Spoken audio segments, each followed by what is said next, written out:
Jam Sahab journalist writer civil society for truth peace and justice पारां जाम साहब press club में तंज़ीम साज़ी के हवाले से एक तकरीब मुनक़िद कई वई, जंहिंमें WCJ मरकज़ी सदर Zulfiqar Ali Khaskheli, chairman town committee Jam Sahib, Abdullah Khan Shar, vice chairman Ghulam Mohammad Brohi, Syed Shah Mohammad Shah, Rajab Ali Soomro, Hadi Bakhsh Lashari, Liaquat Ali Brohi, Sarwar Khaskheli, Imdad Mogri, नज़ाकत गिप्टानी, Ubaid रक्षानी समेत तकरीब में सियासी समाजी कौम परस्त तंजीमुन, सोशल वर्करन समेत आम शहरन पिण वॾे तादाद में शिरकत कई। तकरीब में आयल समूरन मुख्य मेहमानन के सिंध जी रिवायती सूखड़ी अजरकुन जा तोहफ़ा पेश कया विया। उन सिलसिले में तकरीब के खिताब कंदे ज़ुल्फ़िकार अली ख़ासकेली, सैयद शाह मोहम्मद शाह, सजण सियाल, क़ौमी अवामी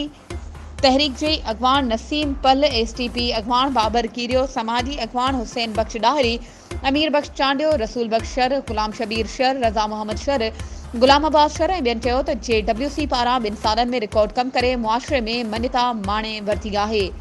हुननि चयो त शहीद नाज़िम जोखियो पखियुनि खे बचाइण लाइ पंहिंजी जान जी कुर्बानी ॾिनी। शहीद अजमल सावंत खे क़त्ल करे दहशतगर्दनि सिंध जे शऊर जो क़त्ल कयो, जॾहिं त पीरनि जी हवेली में सिंध जी न्याणी फातिमा फरडू सां मुबैना तौर जिनसी ज़्यादती करे शहीद कंदड़ पीरनि वॾेरनि ख़िलाफ़ सभिनी खां पहिरियां JWC इंसाफ़ लाइ एहतजाजी तहरीक हलाई। सिंध में किथे बि मज़लूम माण्हुनि सां ज़ुल्म थींदो, उते JWC सभिनी खां अॻिते हूंदी। वधीक ख़बरुनि ऐं अपडेट्स जे लाइ असांजे चैनल खे सब्सक्राइब कयो